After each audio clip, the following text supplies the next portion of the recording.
HTML da dasturlash kursiga xush kelibsizlar. Bugun bizani sizlar bilan birinchi darsimiz.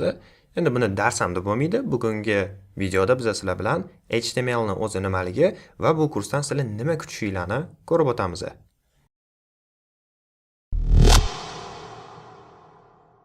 HTML. O'zi HTML nima? Bu so'zni sizlar oldin ko'p eshitgansizlar. Ayniqsa shu veb-sayt yaratishni o'rganmoqchi bo'lganlar yoki veb-sayt bo'yicha bu narsaga bu bilimga ega bo'lganlar HTML so'zini aniq eshitgan.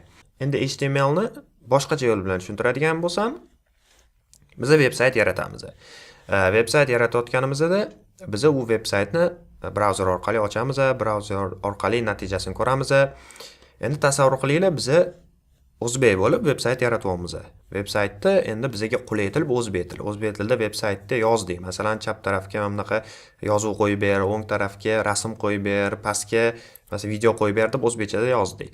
Endi tasavvur qilamiz, brauzer tushundi buni, brauzer bizga chiqarib berdi. Shu o'zbekchada yozgan kodimizdan natijasini chiqardi, biz tushundik, xursandmiz. Endi boshqa rus programmisti ham kod yozyapti. Endi u qulay til unga rus tili. U ham rus tilida aytayapti. Buni qil, bu yoqqa rasm qo'yib ber, video qo'yib ber va u ham natijani oldi. Endi boshqa programmistlar bor. Masalan, ingliz programmisti ham keldi, yozdi, u ham rezultatini oldi ingliz tilida yozib. Lekin bu yoqda bitta muammo bor. Nima muammo? Birinchi bo'lib, bu o'zbek programmisti o'zining tilida yozadi va o'zining usulida yozadi. Rus programmisti ham xuddi shunaqa ingliz, nemis hamma programmistlar o'zining usuli, o'zining tilida yozadi.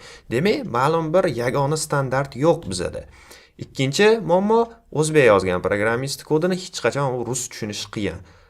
Ingliz yozgan programmistni o'zbek tushunish qiyin. Rus yozganni boshqa nemis tushunish qiyin. Demak, orada tushunmovchiliklar kelib chiqyapti. Shu tushunmovchiliklarni hammasini yo'qotish uchun veb-sayt yaratishni shu bitta standartga olib kelish uchun HTML tili yaratildi. HTML tili bu web konsorsium bor. Web konsorsiumning asosiy vazifasi bu standart yaratish bo'ladi. Ya'ni ular shunaqa bir dokument yaratib chiqadiki, bu dokumentni o'qib chiqqan o'zbek programmisti ham, rus programmisti ham, ingliz programmisti ham xohlagan o'sha programmist shuni o'qib chiqib, standart bo'yicha bir xil kod yozishni boshlaydi. Bu nima degani? Masalan, men uni o'qib chiqib kod yozaman, bu kodni web sahifa uchun yozgan kodimni boshqa programmistlar ham, ingliz programmisti ham, nemis programmisti ham tushunishni boshlaydi. Demak, bitta standartga olib keldik. Demak, HTML o'z asosiy vazifasi bu shu bitta umumiy standartga olib kelish bo'lgan.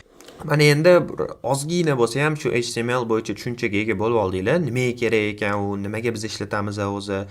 HTML texnik tarafdan nimaligi, qayerda ishlatilishi, brauzer uni qanaqa ko'rishi, bu hammasini keyingi darslarda ko'rib o'tamiz. Hozir men shu oddiy tushuncha berib o'tdim. Nimaga o'zi bu HTML kerak bo'lgan, bu standartni ishlab chiqishdan nima maqsad bo'lgan, hammasini tushundinglar. Mana endi kurs modullarini ko'rib chiqamiz. Demak, boshqa chiqib aytganda, bu kursdan sizlar nima kutishinglar kerak? Ya'ni bu kursni tugatib chiqqandan keyin qanaqa bilimga ega bo'lasizlar? Endi bu yoqda biz modullarni ko'rishimiz ham mumkin. Biz birinchi bo'lib web haqida gaplashamiz. Ya'ni sizlar brauzerga kirib bitta veb-saytni yozib enter bosganinglardan boshlab shu veb-sayt sizlargacha qanaqa yetib kelish hamma protsessini ko'rib o'tamiz.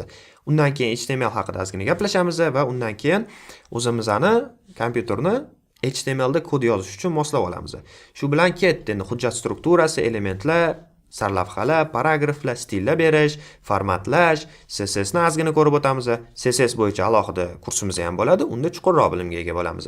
Undan keyin HTML yordamida linklar yaratish, rasmlar qo'yish, jadvallar yaratish, listlar, ID class va umumiy hisobda 30 tacha modulimiz bo'ladi va sizlar bu 30 ta modulni tugatib, tushunib, ko'rib chiqqaninglardan keyin shu sayt yaratish uchun yetarli bo'lgan HTML bo'yicha bilimga ega bo'lasizlar. Endi bu faqat HTML qismi, bilasizlar, veb-sayt yaratayotganda HTML dan tashqari yana CSS ham kerak bo'ladi. Undan tashqari uni interaktiv qilish uchun JavaScriptni ham ozgina qo'shish kerak. Umuman olganda boshqa tillar ham bor. Bu kursimizda bo'lsa, biz faqat HTML haqida gaplashamiz, lekin bundan keyin bizda CSS kursi bo'ladi. U davomida CSS ni ko'rib o'tamiz va undan keyin JavaScript kursida bo'lsa, saytimizga interaktivlik berishni ko'rib o'tamiz. Men o'ylayman, bugungi darsimiz tushunarli bo'ldi. Endi keyingi dars bo'lsa, bizning birinchi darsimiz bo'ladi va u darsdan boshlab biz shu veb-sayt yaratish uchun birinchi qadamni qo'ygan bo'lamiz. Undan tashqari men videolarimda har xil resurslarni, videolarni ko'rsatib o'taman. Ya'ni agar sizlar qo'shimcha ma'lumotga ega bo'lmoqchi bo'lsanglar, shu video resurslarni ko'rib chiqishingiz mumkin. Uni shu videoni pastki opisiya qismiga ham qo'yamiz. Undan tashqari Telegramga ham shu resurslarni yuklab boramiz. Sizlar uni ko'rib, o'zingizlarni shu HTML bo'yicha biliminglarni yanada bir yaxshilab borishingiz mumkin bo'ladi. Bo'ldi, bugungi darsimiz tugadi. O'ylaymanki, hamma narsa tushunarli bo'ldi. Keyingi darsdan bo'lsa, biz HTML kursimizni boshlaymiz.